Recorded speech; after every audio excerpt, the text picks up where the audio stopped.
وقال الله تبارك وتعالى في القرآن المجيد والفرقان الحميد ولله على الناس حج البيت من استطاع إليه سبيلا ومن كفر فإن الله غني عن العالمين. ہر قسم کی تعریف اس اللہ رب العالمین کے لیے ہے جس نے ساری کائنات کو اپنے قدرت سے تخلیق فرمائی. بے شمار درود و سلام ہو تمام انبیاء کرام پر، خصوصاً میرے اور آپ کے آخری نبی جناب محمد الرسول اللہ صلی اللہ تعالی علیہ وسلم پر. اس مختصر حمد و صلات کے بعد قرآن مجید و فرقان حمید کی سورہ آل عمران کی ایک آیت ابھی آپ کے سامنے پیش کی گئی. حضرات، اس وقت ہم حج کے ایام سے گزر رہے ہیں. اس مناسبت سے دنیا کے مختلف مقامات سے بہت سارے لوگ حج کرنے کے لیے خانہ کعبہ کا رخ کر رہے ہیں. اللہ رب العزت سے دعا ہے کہ اللہ رب العالمین ان کی اس سفر کو آسان عطا فرمائے اور ان کے حج کو قبول فرمائے. تو اس مناسبت سے اگر آپ دیکھیں گے، یہ فریضہ حج اسلام کا ایک بنیادی رکن ہے. ہر صاحب استطاعت پر حج کرنا فرض ہے. اللہ کے نبی صلی اللہ علیہ وسلم نے وہ حدیث میں فرمایا، بنی الاسلام علی خمس شہادت ان لا الہ الا اللہ وان محمد رسول اللہ واقام الصلاة وایتاء الزکاة وصوم رمضان وحج البیت من استطاع الیہ سبیلا. اسلام کے جو 5 ارکان ہیں، اور پہلا اللہ اس کے رسول پر ایمان لانا، اور اس کے بعد رمضان کے روزے رکھنا، نماز کو پابندی سے پڑھنا، زکوٰۃ کے جیسا حق کو ادا کرنا، اور اس کے بعد اللہ رب العالمین نے جسے استطاعت دی ہو، جسے طاقت دی ہو، جسے حیثیت ہو، ایسے انسان پر اللہ نے حج کو فرض قرار دیا. اگر کوئی انسان صاحب حیثیت ہے، استطاعت رکھتا ہے، اللہ نے اسے اتنی طاقت دی ہے، وہ حج بیت اللہ ادا کر سکتا ہے، پھر بھی وہ سستی سے غفلت کر رہا ہے، جانے سے بیزار اور گریز کر رہا ہے، اور یہاں تک کہ فریضہ حج کا انکار کر رہا ہے، شریعت اسلامیہ سے اس کا نام خارج ہو جاتا ہے. وہ مسلمان نہیں رہتا، وہ دائرہ اسلام سے نکل کر خارج ہو جاتا ہے. اس لیے جو انسان فرائض میں کوتاہی کرے اور ان 5 بنیاد میں 5 ارکانوں میں جس انسان کے پاس یہ حیثیت ہو، اسے ادا کرنے کی ضرورت ہے. آپ دیکھیں گے اللہ کے نبی صلی اللہ علیہ وسلم اپنے زندگی کے آخری ایام میں، اپنے زندگی کے آخری سال میں اس فریضہ حج کو ادا کیا. آپ اپنی زندگی کا آخری سب سے بڑا جو کام کیا وہ ہے حج کرنا. اس لیے کہ آپ نے جو حج کیا، بعد میں 2-2.5 مہینے آپ بحیات رہے اور اس کے بعد آپ کی وفات ہو گئی. آپ دیکھیں گے اللہ کے نبی صلی اللہ علیہ وسلم نے سب سے آخری کام اور سب سے بڑا کام، اور اپنی زندگی کے آخری سال میں آپ نے حج کا فریضہ انجام دیا، حج جیسے فریضے کو انجام دیا، جبکہ اس سے پہلے آپ نے حج نہیں کیا تھا.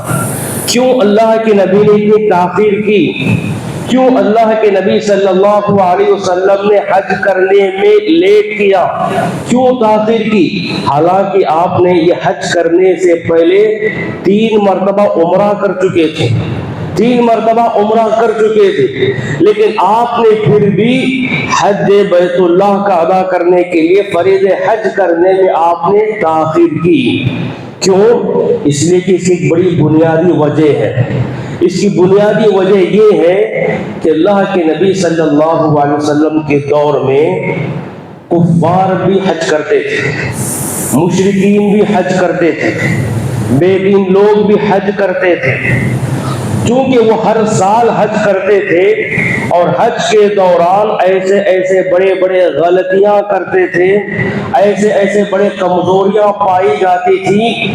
آپ دیکھیں گے یہ مشرکین اور یہ کفار جو ہر سال حج کرنے آتے ہیں اور فرض حج کو ادا کرنے آتے ہیں، ان کے اندر بڑے بڑے غلطیاں اور کمزوریاں جو چھپی ہوئی تھی، اس میں سے نمایاں غلطی اور نمایاں بڑی کمزوری یہ تھی کہ یہ کفار اور یہ مشرک جب حج کرتے تو کعبۃ اللہ کا ننگا طواف کرتے، برہنہ طواف کرتے، جسم پر لباس نہیں ہوتا، اور ان کا فلسفہ یہ تھا، ان کا عقیدہ یہ تھا کہ صبح و شام جس کپڑے کو پہن کر ہم گناہ کرتے ہیں، اللہ کی نافرمانی کرتے ہیں، اس گناہ کے دھبے، ان نافرمانیوں کے دھبے ہمارے کپڑے پر ہوتے ہیں، اور اللہ کے گھر کا طواف اور اللہ کے گھر میں حاضری ایسے کپڑوں کو پہن کر ادا نہیں ہو سکتا۔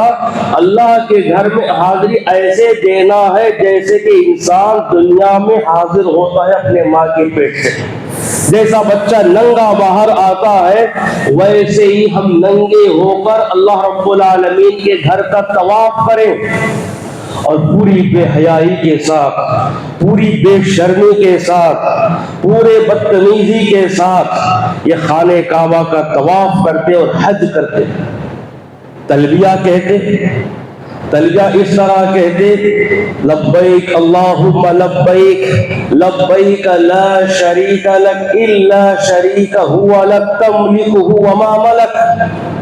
یہ تلبیہ کہتے وہ تلبیہ کا مفہوم یہ ہے کہ اے اللہ ہم حاضر ہیں، اے اللہ تیرے علاوہ کوئی عبادت کے لائق نہیں ہے، تیرا کوئی شریک نہیں ہے، ہاں ایک شریک ہے۔ وہ ایک شریک کون تھا؟ عرب کے قبیلے جو بہت سارے تھے، ہر قبیلے کا ایک بت ہوا کرتا تھا، ہر قبیلے کا ایک خاص خدا ہوا کرتا تھا۔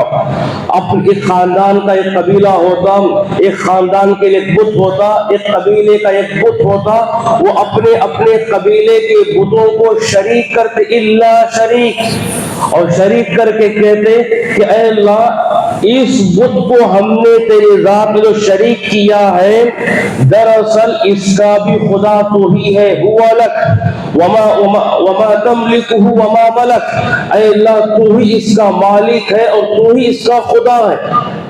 دیکھو قرآن نے جن لوگوں کو کافر کہا، جن لوگوں کو مشرک کہا، ان کا عقیدہ یہ بتاتا ہے کہ اے اللہ ہم جس ذات میں ہمارے اپنے خاص خدا کو شریک کر رہے ہیں اس کا مالک بھی تو ہے۔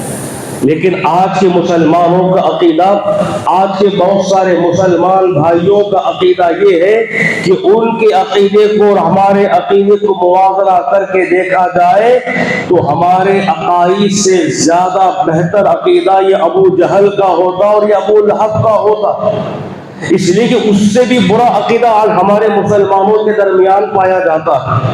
تو ایسے بڑے بڑے غلطیاں پائی جاتی تھی۔ خانہ کعبہ میں آ کر شرکیہ تلبیہ کہتے، خانہ کعبہ کا طواف کرتے ہوئے برہنہ اور ننگا عریاں ہو کر طواف کرتے۔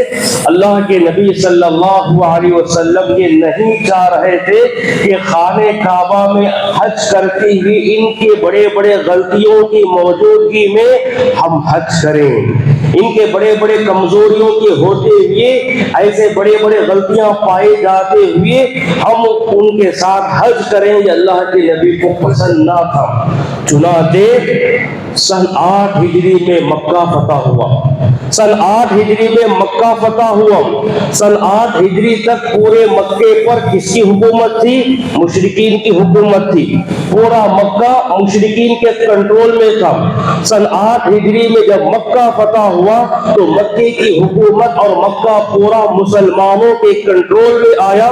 تو اس وقت اللہ کے نبی صلی اللہ علیہ وسلم نے بعد کے سال میں سن 9 ہجری میں ابو بکر صدیق رضی اللہ عنہ کو امیر الحجاج بنا کر، حاجیوں کا ایک قافلہ بنا کر ابو بکر صدیق رضی اللہ عنہ کو ان حجاج کے قافلے کے ساتھ اس بات کا حکم دیا، جاؤ حج کرو، اور حج کے دوران یہ اعلان کر دو کھلم کھلا کہ آئندہ سال آنے والا کوئی مشرک یہاں حج نہیں کرے گا، کوئی کافر یہاں حج نہیں کرے گا، کوئی برہنہ یہاں طواف نہیں کرے گا، کوئی شرکیہ تلبیہ یہ نہیں کہے گا.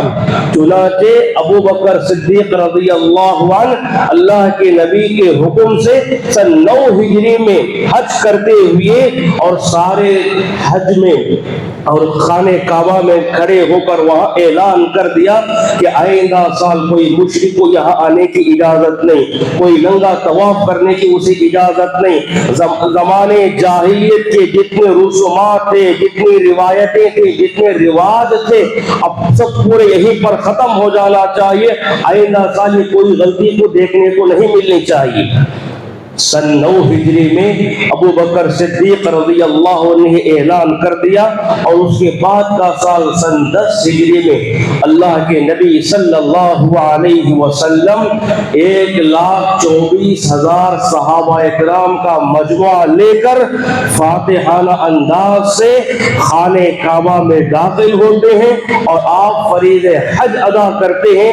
اور فرید حج ادا کرتے ہوئے اللہ کے نبی صلی اللہ علیہ وسلم سواری پر سوار ہو کر، اونٹ پر سوار ہو کر یہ اعلان کیا، خذوا عنی مناسککم، خذوا عنی مناسککم.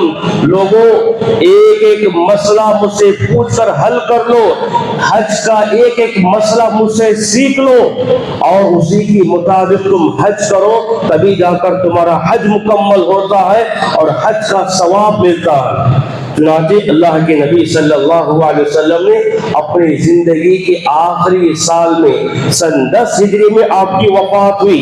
سن 10 ہجری آپ کے زندگی کا آخری سال تھا، اور وفات سے 2-3 مہینے پہلے آپ نے فرض حج ادا کیا. اور اس وقت صفا مروہ کی چکر لگاتے ہوئے، صفا مروہ کی سعی کرتے ہوئے آپ نے اعتراف نعمت کے طور پر اللہ نے جو ان پر انعام کیا تھا، جو نعمت عطا کی تھی، اس اعتراف نعمت کے طور پر صفا مروہ کی چکر لگاتے ہوئے آپ نے وہ دعا پڑھی، لا الہ الا اللہ وحدہ لا شریک لہ، لہ الملک ولہ الحمد وہو علی کل شیء قدیر، لا الہ الا اللہ وحدہ انجز وعدہ ونصر عبدہ وہزم الاحزاب وحدہ. آپ نے یہ دعا پڑھی ہے، اور دعا یہ ہے کہ لا الہ الا اللہ وحدہ، اے اللہ تیرے علاوہ کوئی معبود پر حق نہیں ہے، تو ہی اکیلا. انجز وعدہ، اے اللہ تو نے جو وعدہ کیا تھا وہ وعدہ آج مکمل ہو چکا ہے. ونصر عبدہ، اے اللہ آج کے دن تو نے اپنے بندے اپنے رسول کی بڑی مدد کی ہے. وحزم الاحزاب وحدہ، اے اللہ تو نے تمام مشرکین کے فوجوں کے مقابلے میں، تمام مشرکین کے جتنے بھی فوجیں ہیں ان تمام فوجوں کو ہمارے مقابلے میں تو نے ان کو شکست دیا ہے، ان کو ختم کر دیا اور ان کے سازشوں کو ختم کر دیا. اللہ کے نبی صلی اللہ علیہ وسلم اعتراف نعمت کے طور پر اس دعا کو ذکر کے طور پر آپ نے اس عقیدے کا اقرار کیا اور آپ نے بلند آواز میں یہ دعا پڑھی. کیا اعتراف نعمت؟ اعتراف نعمت یہ ہے کہ اللہ کے نبی صلی اللہ علیہ وسلم وہ جو مکے سے نکالے گئے تھے، وہ جو مکے سے آپ کو نکالا گیا تھا، آپ چھپ کر ابو بکر صدیق رضی اللہ عنہ اللہ کے نبی صلی اللہ علیہ وسلم مکہ چھوڑ کر مدینہ ہجرت کر رہے ہیں. پورے دشمن آپ کا پیچھا کر رہے ہیں، مشرکین آپ کا پیچھا کر رہے ہیں، آپ کی تلاش جاری ہے، آپ کو جو بھی گرفتار کر کے لائے گا بڑے بڑے انعامات سے اسے نوازا جائے گا، بڑے بڑے انعامات جاری کر چکے ہیں۔ سارے مکے کے مشرک لوگ اس انعام کو حاصل کرنے کے لیے آپ کی تلاش کر رہے ہیں اور آپ کی تحقیق کر رہے ہیں۔ اس وقت اللہ کے نبی صلی اللہ علیہ وسلم ابو بکر کے ساتھ تنے تنہا مکہ چھوڑ کر مدینہ ہجرت کر رہے ہیں، یہاں تک کہ آپ نے مکہ بارڈر کراس کر دیا، مکہ بارڈر کراس کر دیا۔ اس کے بعد اللہ کے نبی صلی اللہ علیہ وسلم اس مکے کی پوری جو آبادی ہے وہاں سے نظر آ رہی تھی، وہ آپ نے اس مکے کو دیکھ کر کہا ما اطیب من بلدک، ما اطیب من بلدک واحبک الی، اے شہر مکہ تیری گلی گلی سے مجھے محبت ہے، تیرے اس شہر سے مجھے محبت ہے، اس لیے کہ اسی سرزمین میں میری پیدائش ہوئی، اسی سرزمین میں میرا بچپن گزرا، اسی سرزمین میں میری جوانی گزری، اسی سرزمین میں میرا بڑھاپا شروع ہوا۔ 40 سال میں آپ کو نبی بنایا گیا، نبی بنانے کے بعد 13 سال آپ مکے میں رہے، 40 اور 13 50 پر 3 سال آپ مکے میں رہے۔ اے شہر مکہ تیری ہر گلی سے مجھے محبت ہے، تیرے اس شہر سے مجھے محبت ہے۔ واللہ لولا ان قومی اخرجوا ما سکنت غیرک، اللہ کی قسم یہ شہر کے لوگ مجھے نہ نکالتے تو کبھی میں اس شہر کو چھوڑ کر جانا پسند نہیں کرتا، میں مجبور ہوں، نکل رہا ہوں۔ ایسے وقت میں اس تاثرات کو لے کر آپ ہجرت کر رہے ہیں۔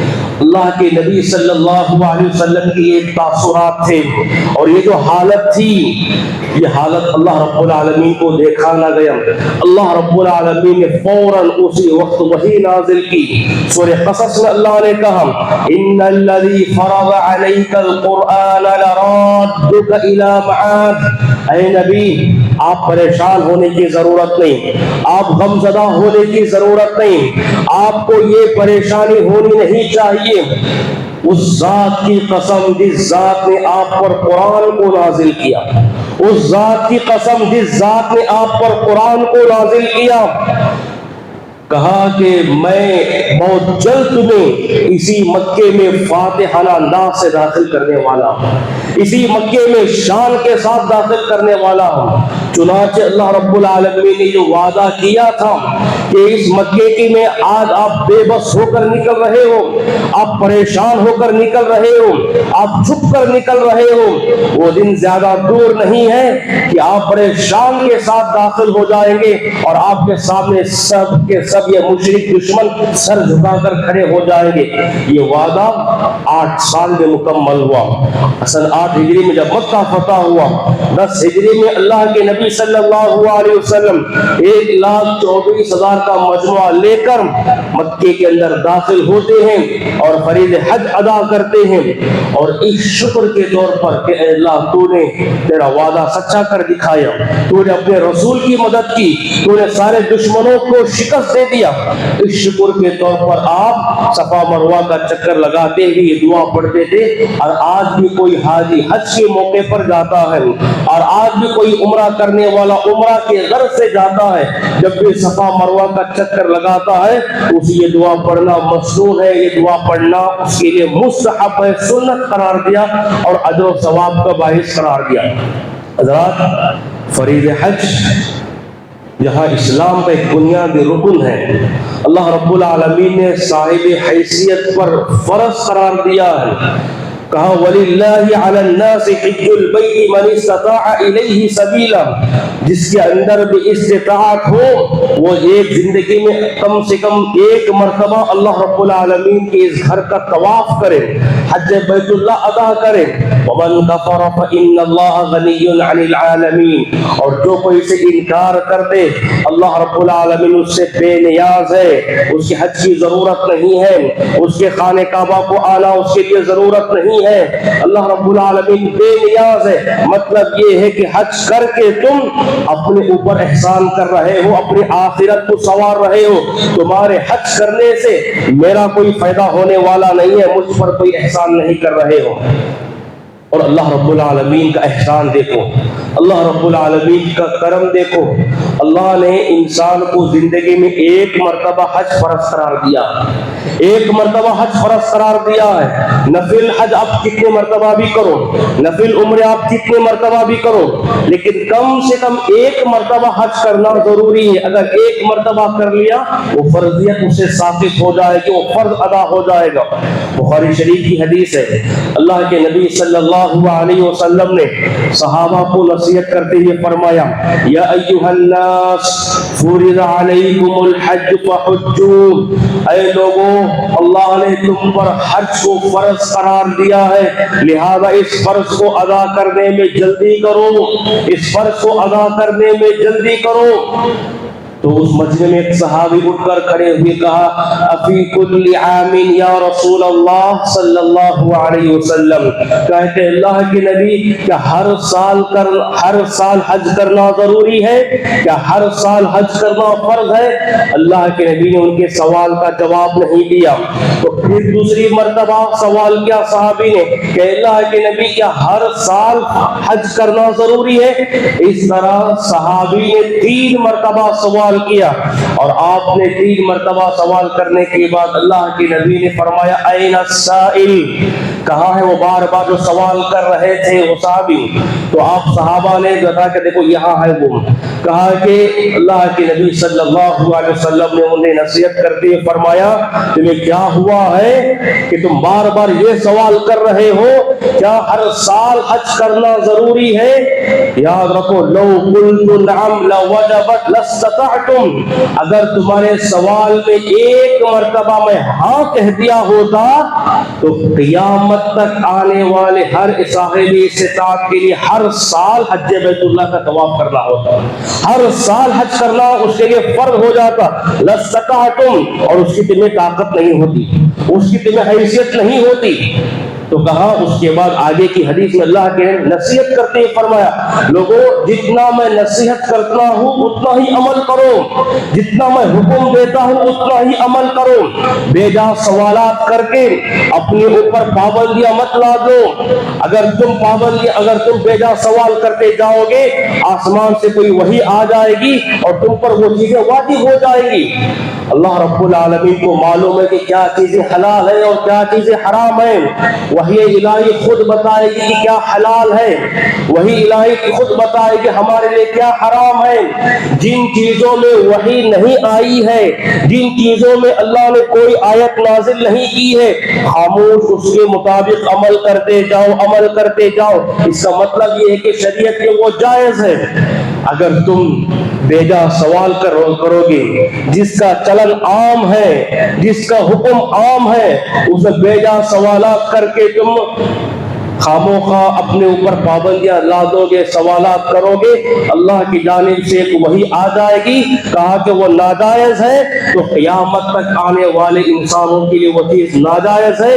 مطلب یہ ہوا کہ قیامت تک آنے والے انسانوں کے لیے تم بڑے مجرم ثابت ہو جاؤ گے، ایک جائز چیز کو تم نے سوال کر کر کے ناجائز قرار دیا۔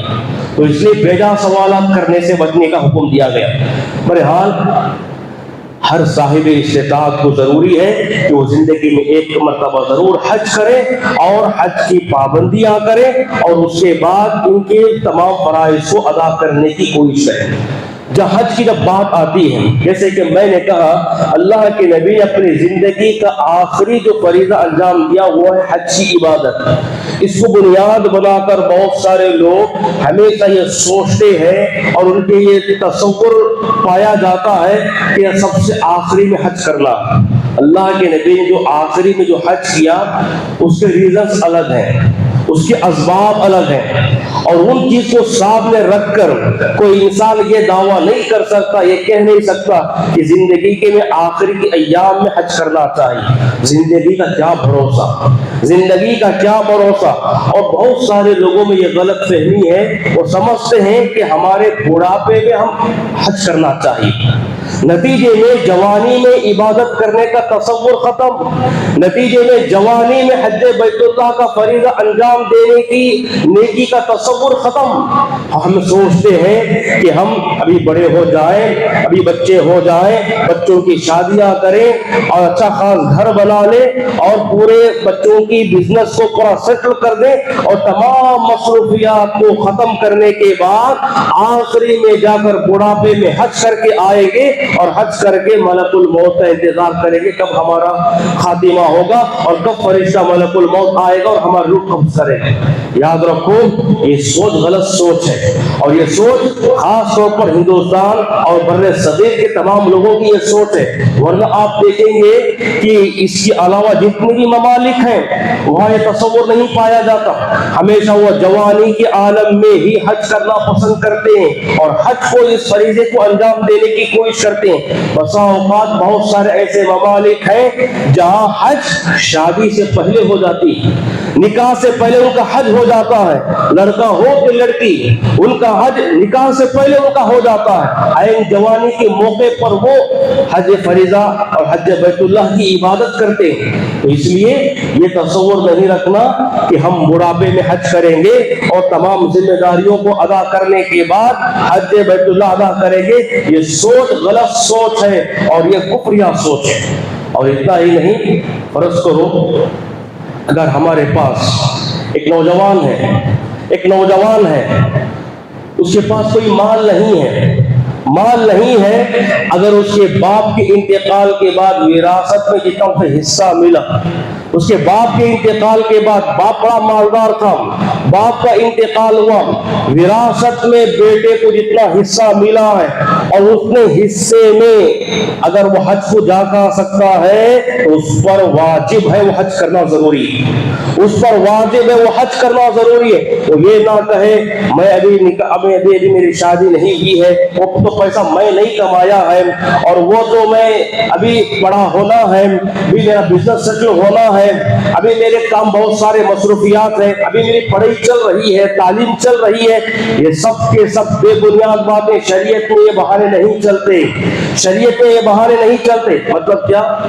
فرض کرو جیسے کہ میں نے کہا باپ کا انتقال ہوا، وراثت میں اتنا پیسہ ملا جتنے پیسے میں وہ حج کو جا کر سکتا ہے، اس کی زندگی میں حج کا مہینہ آیا، اس نے حج نہیں کیا، بعد اس کا انتقال ہوا، اللہ کی نزدیک پکڑا جائے گا کہ تو نے حج کیوں نہیں کیا، اسے سوال ہوگا اس سے، اور اس سوال پر اس کا جواب نہ ہوگا تو وہ کافر شمار کیا جائے گا۔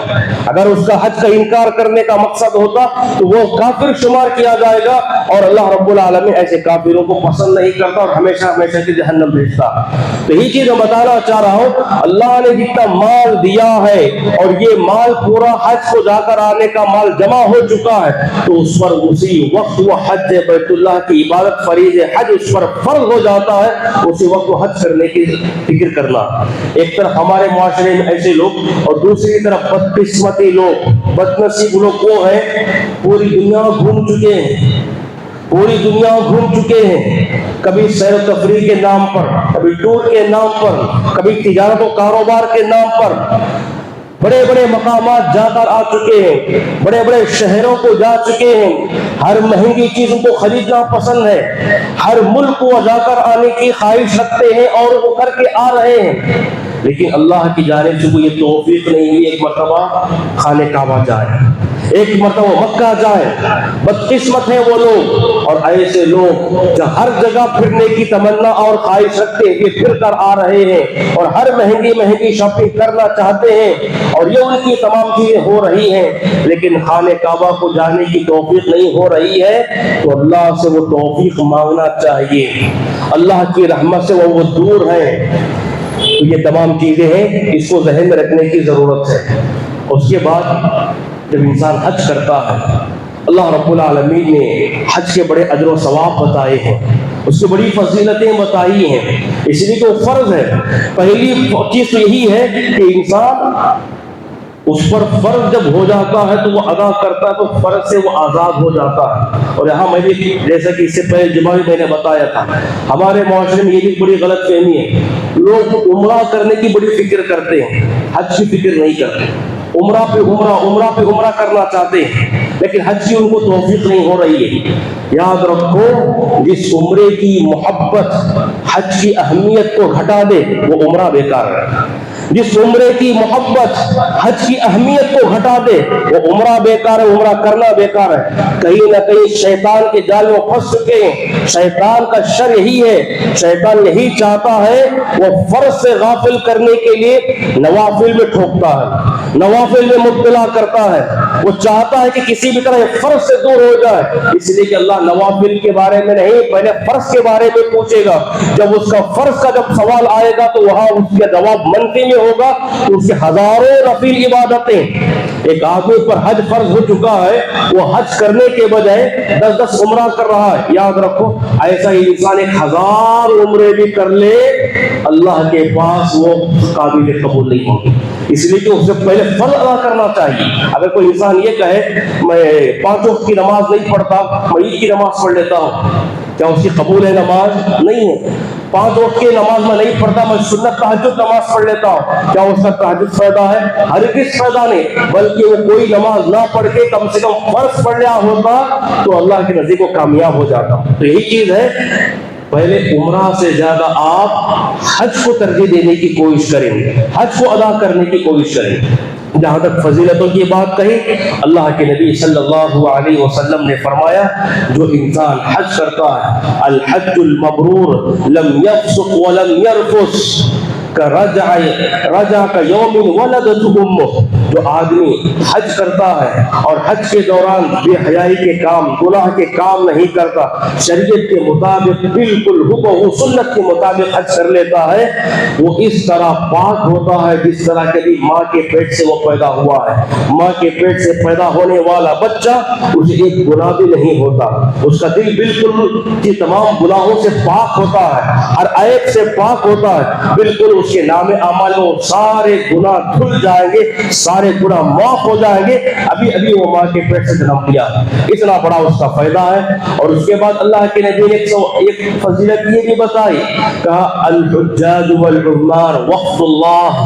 یہ جو لوگ حج کرنے کے لیے جاتے ہیں، یہ لوگ جو عمرہ کرنے کے لیے جاتے ہیں، یہ دراصل اللہ رب العالمین کے مہمان ہیں۔ ایک انسان کے گھر میں مہمان آتا ہے تو اس مہمان کی آمد پر ہم کتنا اپنے گھر کو سجاتے ہیں اور کتنا ہم تیاریاں کرتے ہیں، اسے من پسند کھانا کھلانے کی کوشش کرتے ہیں، اس کی ہر ڈیمانڈ کو ہم قبول کرنے کی کوشش کرتے ہیں، اس کی ہر فرمائش کو ہم مکمل کرنے کی کوشش کرتے ہیں۔ اللہ نے کہا یہ حاجی لوگ اور یہ عمرہ کرنے والے لوگ دراصل یہ میرے گھر میں مہمان بن کر آ رہے ہیں، اور ان کی مہمان نوازی اللہ ایسے کرتا ہے، جو بھی ان کی فرمائش ہوتی ہے، اذا دعاهم فاجابوا، جو بھی وہ دعا کرتے ہیں اللہ ان کی دعا کو قبول کر کے ان کو یہاں بھیجتا ہے۔ وسألوا فاعطاهم، جو بھی اللہ سے وہ پوچھتے ہیں اللہ ان کے ہر پوچھنے کو قبول کرتا ہے، ان کی ہر مانگ کو پوری کر کے اور ان کی دعا کو قبول کر کے بھیجتا ہے، ان کی مغفرت کر کے بھیجتا ہے۔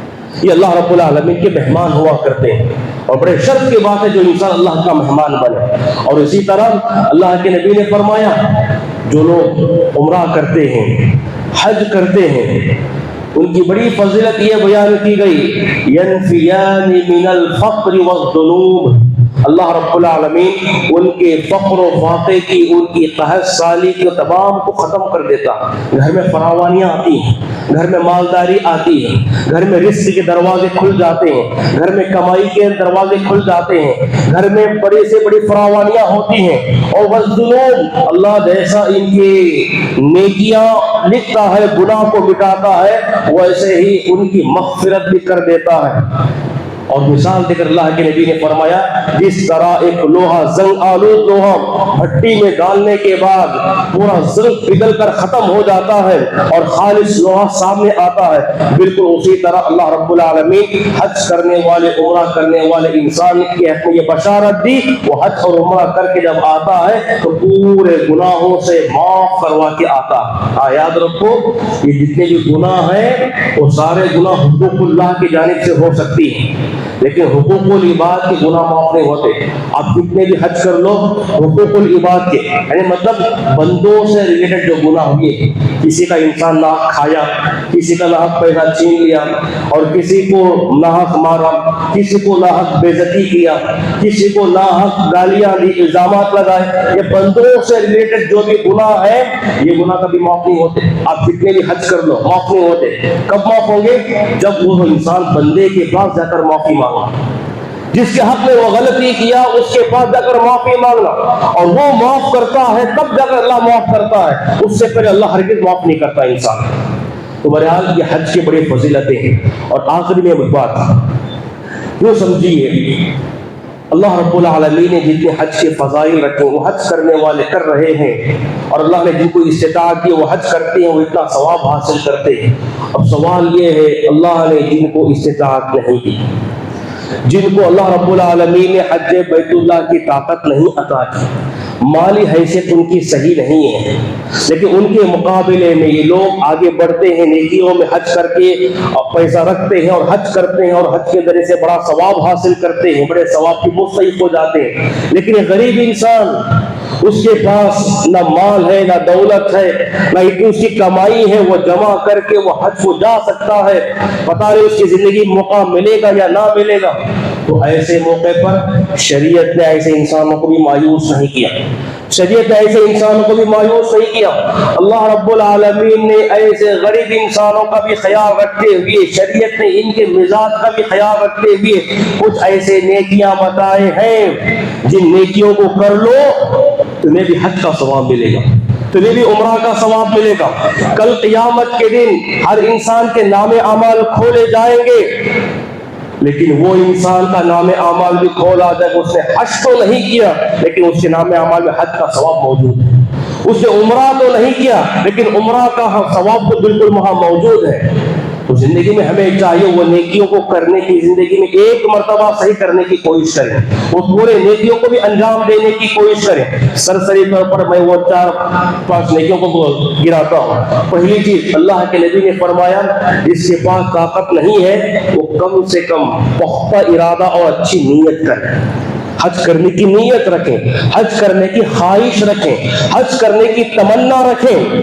اس لیے کہ اللہ کے پاس قانون یہ ہے، جو انسان جس نیکی کرنے کی نیت کرتا ہے فوراً اس کی نیت کے مطابق وہ ثواب لکھ دیتا ہے. جب وہ جا کر عمل کرتا ہے تو اس کے بعد ڈبل ثواب لکھتا ہے. تو اس لیے اگر کوئی انسان نیکی، بس ایسا نہیں کہ نیت کر کے خاموش بیٹھ جائے. نیت کرنے کا مطلب یہ ہے کہ انسان اس کی محنت بھی کرے، اس کی کوشش بھی کرے. ایک انسان کمائی نہیں، زیادہ سے زیادہ کمانے کی کوشش کرے، زیادہ سے زیادہ حاصل کرنے کی کوشش کرے. تو انسان جو نیت، پہلا عمل یہ ہے جو انسان حج کی نیت رکھ کر اس کی کوشش کرتا ہے سچے دل سے، اگر وہ حج نہیں بھی کیا اللہ اس کے نام اعمال میں حج کا ثواب لکھتا. دوسرا عمل، اللہ کے نبی نے فرمایا رمضان میں جو عمرہ کرتا ہے اللہ اسے حج کا ثواب دیتا. تعدل عمرتن فی رمضان تعدل حجۃ، جو کوئی انسان ماہ رمضان میں اگر عمرہ کر لے اللہ اسے مکمل حج کا ثواب دیتا ہے. اللہ کے نبی نے ایک صحابیہ کو نصیحت کرتے ہوئے فرمایا کہ دیکھو تمہارے پاس جو سہولت نہیں تھی وہ الگ بات ہے، ابھی جو رمضان آ رہا ہے اس میں عمرہ کر لو، اللہ میرے ساتھ حج کرنے کا ثواب تمہیں عطا کرے گا. تو چنانچہ نبی کے ساتھ حج کرنے کا ثواب اسے ملتا ہے. دوسرا عمل. تیسرا عمل، اللہ کے نبی صلی اللہ علیہ وسلم نے فرمایا اشراق کی نماز پڑھتا ہے.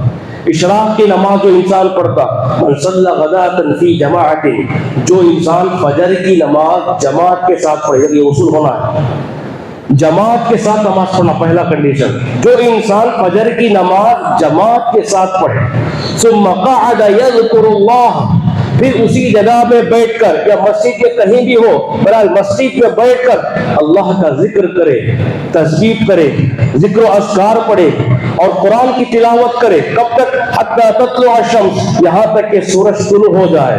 ثم یصلی رکعتین، پھر 2 رکعت نماز پڑھے. کہا کاجرہ کاجر حجۃ وعمرۃ تامۃ تامہ، ایسے انسان کو ایک مکمل حج کا ثواب اور ایک مکمل عمرے کا ثواب، دونوں بھی، حج کا بھی ثواب ملے گا، عمرہ کا بھی ثواب ملے گا.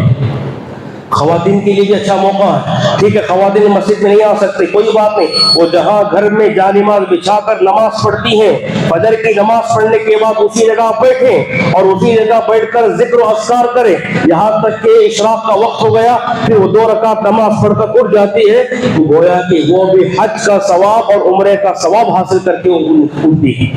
تو یہ تیسری نیکی ہے اور اس کا اہتمام ہونا ضروری ہے.